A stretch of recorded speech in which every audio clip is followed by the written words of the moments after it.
Mourinho is a legend of the game, while Klopp is still building his. But what separates these two in their approach is exactly what is propelling Klopp higher and higher. Before we carry on, the article aspects of this video are based on was originally posted on The Athletic and was written by Jack Pitt-Brooke. Head over to www.theathletic.com/RabonaTV to get started with a 7-day free trial and 50% off of your annual subscription. Hey there, my name is Adrian and this is of course Rabona TV. For this collaboration with The Athletic, we'll be getting into the nitty-gritty of how Klopp's tactics have evolved to eclipse the former all-conquering Mourinho. That's not to say that Klopp is all-conquering yet, by the way, despite Liverpool looking unbeatable at times. Anyway, respect to Mourinho and his past triumphs. Let's look at the new school though. There have been moments this season when Liverpool have played as if they have eliminated the random element from football entirely, when their dominance has been so complete, not just over possession, but over every movement in the pitch, that anything other than a Liverpool win was inconceivable. Like their 4-0 win at Leicester on Boxing Day, the best display in the league this season, or their 2-0 win over Sheffield United, the most one-sided. Throughout the season, there has been a feeling of inevitability when watching Liverpool play, something I went over in my other video and how Klopp changed them from fragile doubters to serial winners. No matter the opposition, no matter the time left on the clock, you just know that they're going to find a way to win somehow, which is far from what watching Liverpool used to feel like. But while the free-flowing attack of Jurgen Klopp's side looks like the ultimate exhibition of creativity and improvisation, the opposite is true. As written in The Athletic, for a while now, we've all been guilty of associating defensive football with instruction and attacking football with freedom from such. That's not how Klopp and some of the best coaches in the world do things though. The best football, the type played by Pep Guardiola's Manchester City or Jurgen Klopp's Liverpool, is the most rigorously planned, drilled, and coordinated. Those two managers have spent years teaching their players the complex attacking patterns and synchronized movements that allow them to cut through every team in the country. That is why they can never be frustrated by opponents who just sit in and defend, why they are racking up points totals beyond the reach of everyone else. That has been the story of Liverpool's remarkable season, just as it was for City when they hit 100 points the season before last. The players have learned their manager's instructions so perfectly that they have the appearance of a machine, every part in harmony with every other. And that was always the plan. Sure, Klopp lost his first few finals with Liverpool, but the project was there to be seen. Match after match, the players were understanding the system better, and then it was a matter of personnel, adding in the players that are capable of this kind of vision. Certainly, the big money moves helped out to bolster their defense, but with the attack up and running in the shape that it's in, you get the feeling that no blockbuster signings are really needed to bolster this team anymore. Smaller additions like Minamino or an Andy Robertson, players who come from a similar system or will adapt to Klopp's style no matter their reputation or price tag before. And they slot in well to the overarching machine that is Liverpool. Speaking to The Athletic's Rafa Honigstein for his biography on Klopp, Jurgen's assistant, Peter Kravitz, says that his second full season at the club, the 2017-18 season, was all about teaching the players agreed procedures in order to unlock any defense, no matter how deep they sit. Quote, "The point of teaching is to try to make football, a game based on many random events, less random, to force your luck in a sense," he said. "A coach's job is to practice these sequences to instill an idea, repetition in situations to increase the chance that they will work under real live conditions when there's pressure and an opponent interfering.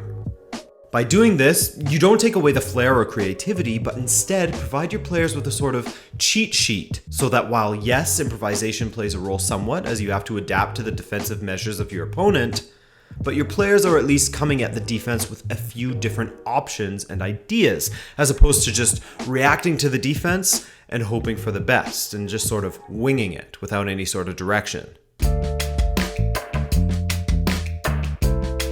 While Liverpool's inevitability has been on display in almost every match they've played this season, spanning all competitions, you didn't get that same feeling when Klopp and Mourinho met earlier this month.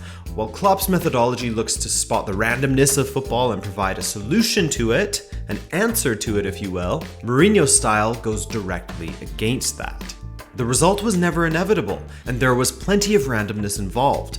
Liverpool could very easily have not won, and when Son Heung-min received Lucas Moura's pass in the box, or when Giovanni Lo Celso connected with Serge Aurier's whipped cross, it felt momentarily as if Tottenham were certain to equalize. With a bit more luck, they would have done, and then everyone would be hailing Mourinho's pragmatic genius for grabbing a result here. That, more than anything else, explains the difference between Klopp and Mourinho. Klopp wants to plan his way out of the randomness of football. Mourinho is more willing to accept it as a fact and work around it. So while the modern manager, Klopp, Guardiola, Antonio Conte, coaches players in automizations, pre-planned moves, and patterns, Mourinho does not. Mourinho and exciting attacking football haven't really been in the same sentence for a long time now, not since he was at Real Madrid, coaching one of the most breathtaking counter-attacking sides of the past decade. But while Mourinho is meticulous when it comes to defensive organization, he's the opposite of such when it comes to attacking football.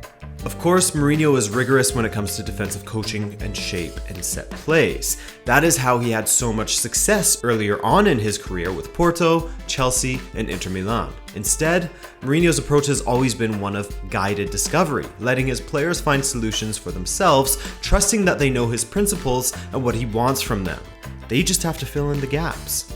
Now the problem here is that you need incredible players to fill in those gaps, or at least players with an elevated attacking IQ. When it comes to attacking, his players have to be able to improvise. There's no key given to them to unlock certain defenses. Mourinho tells them his principles, and like some sort of footballing anarchist, he relies upon the randomness of football for his players to find a way through, as Pitt Brooks says. Whether that would be preying on a mistake by a defender, drawing the team onto himself, and then having his attack explode in transition, or his favorite, scoring from set pieces, there's no specific instructions really. Look to Mourinho's recent match against Klopp. Their performance against Liverpool was the ultimate example of that. For the first 70 minutes, Tottenham had to make it up on the hoof. With no Harry Kane, there was no focal point in attack. Playing a defensive 4-4-1-1, Aurier on the right wing, they let Liverpool have the ball. Spurs had a vague idea to use their pace in behind, and their best moments came on the break. Son charging forward after robbing Jordan Henderson, Dele Alli running onto an Alderweireld long ball. But there was never a clear plan when they reached the final third, and 3 times Spurs players shot weakly from distance when they might have passed. And even when Mourinho was looking like the best attacking coach out there, setting the La Liga record for the most goals scored, players like Ozil, peak Ronaldo who scored 60 goals, Kaká, Benzema, Higuain. I mean, when you have those kinds of players in your squad, elite players, you can get away with simply instructing them of your principles and allowing them to improvise.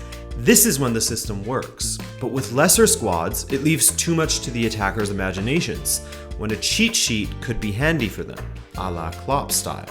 Even when Mourinho returned to Chelsea for a second crack at it, he adopted this kind of approach. In the year they won the Premier League, Chelsea were fantastic in the first half of the season, but following that, we started to see something that is all too familiar with Mourinho's modern-day squads. Another example from Pitt Brook. Last month, Tottenham went to Wolverhampton Wanderers, were dominated for most of the game, but rode their luck and nicked a 2-1 win. This time, they made another big late push, but ended up on the losing side against Liverpool. That is how fine the margins are when you play this way. Never controlling games, but hoping that if they hang in there, the key moments will break their way. And the way that Pitt Brook puts it there, that really is how Mourinho's teams have looked since his return to Chelsea. Even in the season they won the Premier League, the second half of the campaign saw them squeaking out wins by just a single goal or drawing from about mid-January onward. Football changes, nothing is permanent. Not long ago, the 4-4-2 was seen as a dead formation, second fiddle to formations like the 4-3-3, 4-2-3-1, 3-5-2, 3-4-3, and now it's having yet another renaissance. Just because Mourinho's style doesn't bear as much fruit as it once did, doesn't mean he shouldn't be considered one of the geniuses in the history of the game, nor that it won't bear fruit again in the future. To reiterate, and in closing, Mourinho's football has been incredibly successful all over Europe, and was at the cutting edge of the game not very long ago. Maybe it will be again one day. But of these two approaches, instruction or intuition, action or reaction, driving randomness out of the game, or merely trying to ride it, which is the football of the past, and which is the football of the future? And you can keep up to date with the future of football with the future of journalism on The Athletic, like Matt Slater's article on how Spurs are becoming the richest club in North London, or Laurie Whitwell's article on Rashford, Martial, and Greenwood. Did you know that they've actually outscored Salah, Mane, and Firmino so far this season? But there's of course coverage of every Premier League side, coverage on the MLS, Bundesliga, and the Champions League as well. Plus, did you know that The Athletic has incredible podcasts hosted by football's top journalists? The Ornstein and Chapman podcast and Zonal Marking cover the Premier League and football at large, while there's also plenty of team-specific podcasts for that in-depth, team-specific coverage.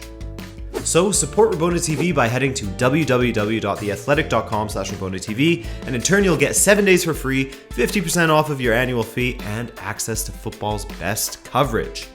Thanks for watching, folks. I hope you enjoyed this one, and thanks again to those who have been supporting the channel by signing up with my link. I love you dearly, and my grocery fund does as well. Once again, I'm Adrian. This is Rabona TV. I love you, and I'll see you in the next one.